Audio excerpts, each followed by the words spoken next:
可是牙齒會被刮到吧？就不要吸太用力。哦，我很有經驗，你放心。好，是有點瘦，也蠻大只的。这跟跨水比哪一個好？这跟跨水哦。哦，扣水爐哦，当然是扣水。真的。好。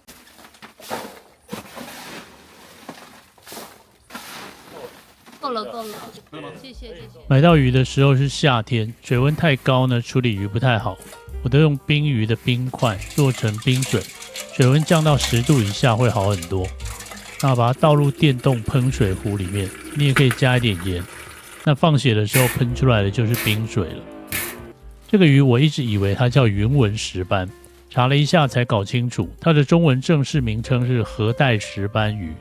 那雲紋石斑是另外一種身上有類似那個蛇紋閃電圖案的石斑魚。那這一尾魚在日本叫它枯尾，漢字是九會，有的人會叫它土會或者是油斑。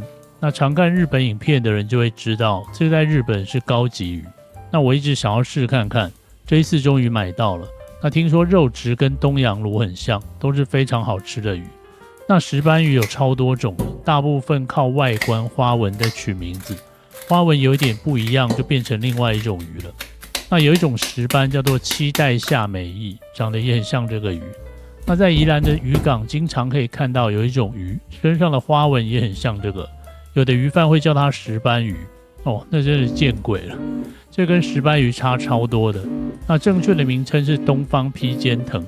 我很久以前拍過一部短片，我把它整隻烤了，吃起來魚味很淡，有一點像海雞腿，處理的好的話蠻好吃的，但是價格跟石斑魚有落差，尤其是它的頭很大很重，買回去一半的重量都在那個大頭上，取肉率超低。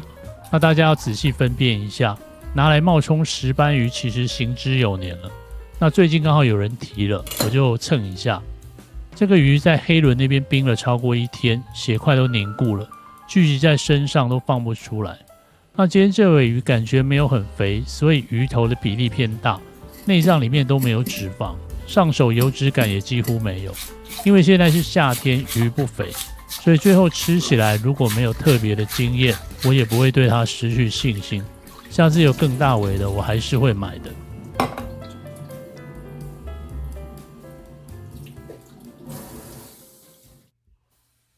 今天是熟成第7天，石斑魚通常會多放個幾天，因為它的肉比較緊硬。我打魚鱗的方向是斜的，是為了要降低魚鱗噴濺。刮之前先潑一些冰水在魚身上潤滑。那有人說可以開着水沖魚鱗就不會噴，我不要，水溫很高，魚肉都給糟蹋了。那去掉魚鱗之後，看起來就很像青石斑魚，不講的話根本分不出來。魚名叫石斑的魚有40幾種，那加上中文名不是石斑，但是俗名叫石斑的也有20種。如果全部都拍一集影片呢，就能做超過1年。同樣是石斑魚，也分2、3種體型，比如說紅條啊，就是偏長條型的；藍瓜、紅瓜、白瓜、老鼠就是扁一點。像今天這一種體型呢，就跟青斑玳瑁比較接近。同時也跟跨嘴就是東洋鱸很像，所以一開始我才問黑輪說，他覺得哪一種更好吃。那魚骨周圍有很多血，跟上一次那一尾老鼠斑一樣，感覺魚血已經四散在魚身體裡面。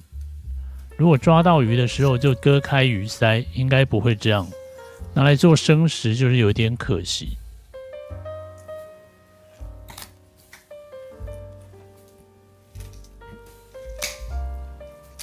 那你看魚肉上有血，就算擦掉魚肉，噴上冰鹽水啊，做生魚片吃也是會有一點血味的。味覺很靈敏的人會很在意，所以改成大部分都做熟食好了，煮熟了血味就會不見。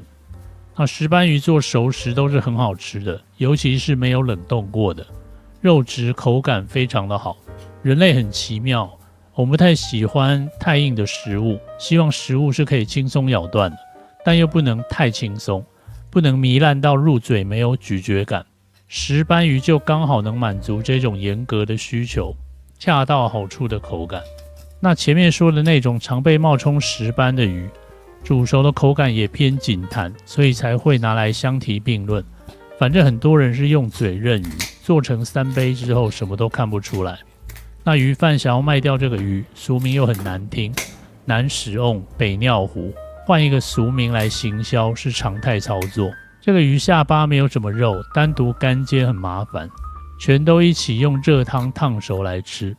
魚頭對半切開，吃的時候方便很多。這牙齒非常尖銳，有好幾層，剛好可以卡住刀子。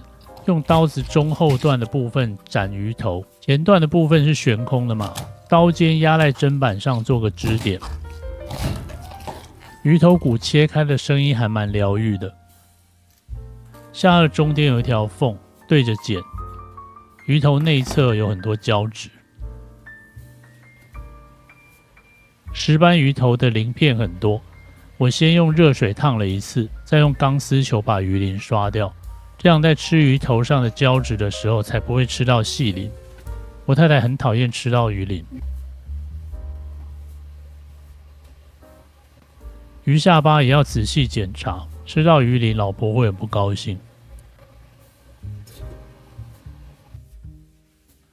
腹肉我打算整塊清蒸，就沒有精細的慢慢修，直接整塊切掉，下刀的角度就跟魚的身體平行，這樣子另外一塊的肉的形狀會比較好運用。石斑魚鰭邊肉特別厚，單獨切下來吃。上次去沙巴的發鯽魚雜的時候，我看到他們取肉是讓鰭邊肉留在魚骨上，一起炸來吃。這個做法蠻不錯的，我下次試試看。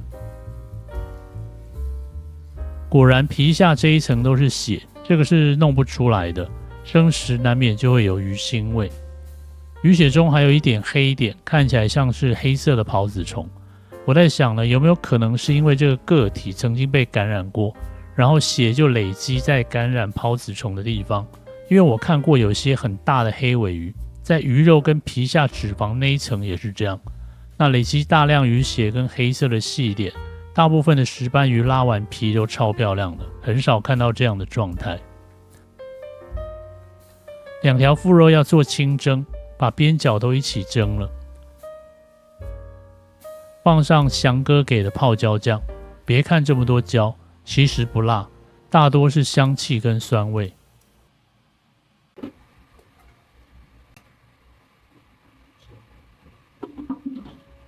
另一半魚肉來切塊，煮成火鍋吃。我切完才想到，我應該切成超級薄片，嘗試一下真正的過橋的吃法。熟成7天的魚肉依然緊緻，簡單的調味就好了。今天做的是味噌鍋，魚頭熬煮軟爛之後，把所有想吃的蔬菜都加下去，再煮一陣子，等所有的料都煮熟了，最後才能放魚肉片。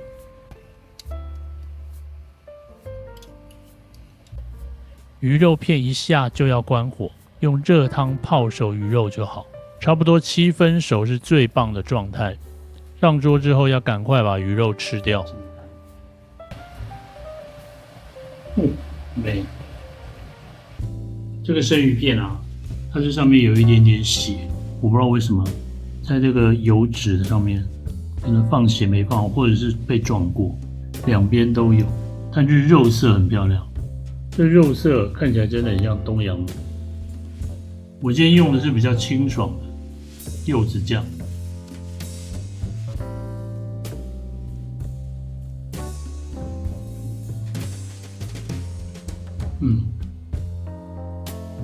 很好吃，並不會軟爛，甜味有點低就是了。看這光澤它只是背肉的第1條跟第2條中間分開了。因為熟成過，所以那一條肌理就散了。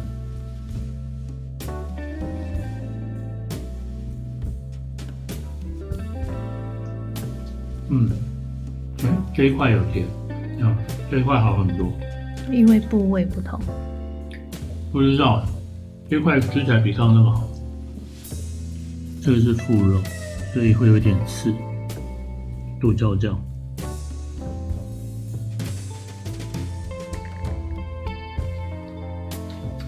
哇，好有彈性哦！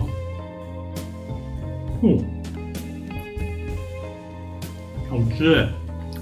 那生的跟熟的哪一個好吃啊？我覺得都蠻不錯的，但是完全不一樣。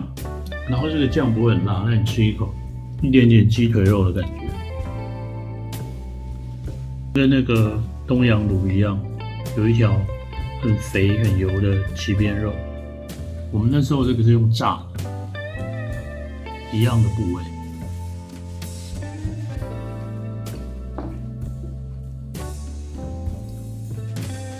用炸的比較好。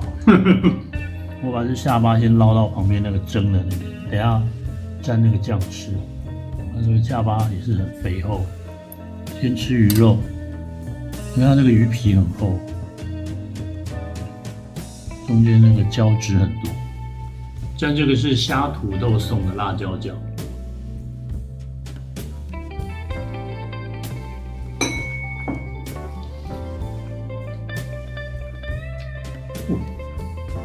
好吃，這三樣煮湯最好，好吃哎，非常好吃。這個是魚尾的部分，我想我們還有一半，如果覺得吃不夠的話，我等一下再幫你涮。哇，入口就散開來，好好吃哦。它這個魚頭上面有很多膠質，我剛剛有把魚鱗都刷掉了，因為我以前吃這種魚頭的時候，就覺得魚鱗沒有烤乾淨的話，吃的時候會一直這樣一直噴那個臉頰肉，超厚。哇，棒！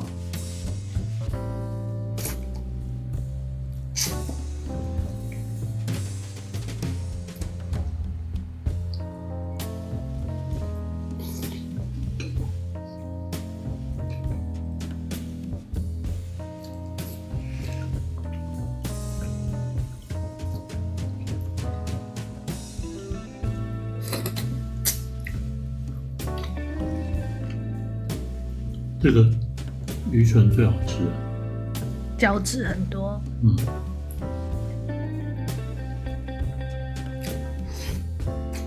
現在有沒有像在跟魚親嘴？